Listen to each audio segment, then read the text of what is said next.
दोस्तों, जब यूपीएससी की तैयारी में उतरते हैं तो हमें एक चीज़ की हमेशा कमी पड़ती है और वो है समय। लेकिन ये समय टॉपर के पास भी समान है और हमारे पास भी समान है, आप सभी के पास समान है। सवाल है कि जब हमारे पास पढ़ने के लिए इतना सिलेबस है, जब हमारे पास इतना बड़ा दायरा है, इतनी रेंज है, तो हम उस समय को कैसे महत्वपूर्ण तरीके से यूटिलाइज करें। इसी को हम लोग कहते हैं समय प्रबंधन। समय प्रबंधन वास्तव में आज के समय की, खासतौर पे आज के समय की जब मैं बात करता हूं तो मैं उस समय की बात करता हूं जब डिजिटल मीडिया, सोशल मीडिया, तमाम ऐसी चीज़ें जो लगातार आपके मोबाइल या अब तो कहिए स्मार्ट वॉचेस तक पहुंच चुकी हैं, जो निरंतर आपके दिमाग को डाइवर्ट करने का प्रयास करती हैं। जब आप इंफॉर्मेशन युग में हैं तो वहां पर समय प्रबंधन आज विश्व की सबसे बड़ी कला बन चुका है, एक सबसे बड़ी ज़रूरत बन चुका है। इस बीच कई स्टूडेंट मेरे पास आए जिन्होंने अपने टाइम टेबल मुझे दिखाए, और जब मैंने उनको टाइम टेबल उनका अध्ययन किया और लगभग मैंने पाया एक कॉमन पैटर्न है। वो एक टाइम टेबल, एक हाइपोथेटिकल टाइम टेबल था जिसको पूरा कर पाना शायद मशीनों के लिए भी संभव नहीं है, क्योंकि मशीनें भी लगातार काम करते करते गर्म हो जाती हैं। मैंने ये पाया कि उनके दिमाग में टाइम टेबल को लेकर एक बड़ी भ्रांतियां हैं, जहां वो उनको ये पता ही नहीं है कि अपने शरीर और अपने दिमाग की क्षमताओं के अनुरूप एक बेहतरीन टाइम टेबल कैसे बनाया जा सकता है। टाइम टेबल बनाने की जो पहली शर्त होती है वो होती है अपनी साइकाडियन साइकिल को जानना। साइकाडियन साइकिल क्या होता है? साइकाडियन साइकिल हमारे इस शरीर की बॉडी क्लॉक है। तो सबसे पहले आपको अपने सोने, जागने, भोजन और अलर्टनेस, ये चार चीजें यानी भूख लगने, सोने, जागने और अलर्टनेस, इन चारों के बारे में आपको पता होना चाहिए। तो जब भी आप टाइम टेबल बनाने जाएं, एक हफ्ते तक अपने ऊपर एक नजर रखें। अब मैं इसके दूसरे हिस्से पर आता हूं, सोने और जागने का पैटर्न।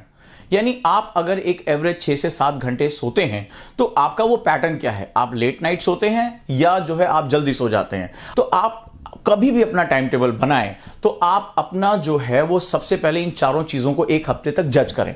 अब इसमें एक चीज और जोड़ूंगा और वो होता है body and mind capacity. Time table हमेशा आपकी कैपेसिटी पे बनाया जाएगा, ये बात याद रखिएगा। अगर आपने अपनी कैपेसिटी का 1.5 टाइम्स का अपने टाइम टेबल बना दिया, यानी मान लीजिए अगर आप 4 घंटा पढ़ने के आदी हैं तो आप अपना जो मैक्सिमम टाइम टेबल बना सकते हैं वो केवल और केवल 6 घंटे का बना सकते हैं। आपकी बॉडी +-2 तक जाती है। लेकिन अगर आपने 7 घंटे 8 घंटे का आपने अचानक से टाइम टेबल बना लिया तो आपकी बॉडी और माइंड उसको एडजस्ट नहीं कर पाएगा। इस बात को ध्यान रखिएगा। जो तरीके मैं बता रहा हूं उसमें आप अपने ऊपर बिना अतिरिक्त दबाव डाले बेहतरीन रिजल्ट प्राप्त कर सकते हैं, क्योंकि मेरा इस वीडियो का फोकस यह है कि आप न सिर्फ घंटों में पढ़ें, उन घंटों में बेहतरीन क्वालिटी भी जनरेट कर सकें। ये दोनों चीजें बहुत महत्वपूर्ण है। क्वांटिटी और क्वालिटी का जो इनपुट होता है वही सक्सेस का आउटपुट निकलकर सामने आता है। अब मैं इसके बाद बात करूंगा, जब आपने पांचों चीजें देख ली तो सुबह उठने के जो आधे घंटे होता है वो अपनी बॉडी के स्ट्रेचिंग। सबसे पहले उठ के आप अपनी बॉडी को हाइड्रेट करिए, यानी जितना ज्यादा हो सके आधा लीटर या 1 लीटर पानी पहले अपनी बॉडी में इनपुट दीजिए, बहुत जरूरी है। आप उठने के बाद सबसे पहले 5 मिनट अपनी पूरी बॉडी को स्ट्रेच करिए। इसके बाद आप कोशिश करिए कि आपके दिमाग का जो पहला थॉट होना चाहिए वो आपका सक्सेस होना चाहिए, दिन को अच्छा बनाने का तरीका होना चाहिए। अगले आधे घंटे आप मेडिटेशन और एक्सरसाइज को आप दे सकते हैं। इसके बाद आप पढ़ने बैठ जाइए। आपका ब्लड सर्कुलेशन ठीक हो चुका है और यहां पर कोशिश करिए कि कुछ हल्के जो नाश्ता है वो आप कर सकें, जैसे बादाम, अखरोट या चने, ताकि आपकी बॉडी 6 से 7 घंटे उसको फूड नहीं मिला है तो वो ड्राउजी हो सकती है फर्दर, और आप पढ़ने बैठ जाइए। सुबह का जो स्लॉट होगा वो आपका लंबा होना चाहिए, मतलब वो 3 घंटे का स्लॉट है, 3.5 घंटे का स्लॉट है, और जो दिन के लास्ट स्लॉट होता है वो सबसे छोटा स्लॉट होना चाहिए, क्योंकि आप काफी हद तक थक चुके होते हो, आपके दिमाग में कई ढेर सारे विचार आ चुके होते हैं और आपकी जो कैपेसिटी होती है वो डिफिकल्ट हो जाती है। तो आप जो है वो पहले छोटा टाइम टेबल बनाइए, 1 हफ्ते के लिए बनाइए, ज्यादा नहीं। उसके बाद धीरे धीरे उसमें 20 मिनट, 25 मिनट या आधे घंटे इनपुट डालना शुरू करिए। धीरे धीरे अपने टाइम टेबल को बढ़ाना शुरू करिए ग्रेजुअली। अब जो पहला आपका जो स्लॉट होता है पढ़ने का, उसमें आप सबसे डिफिकल्ट और नया सब्जेक्ट पढ़ेंगे, ये बात आपको याद होनी चाहिए।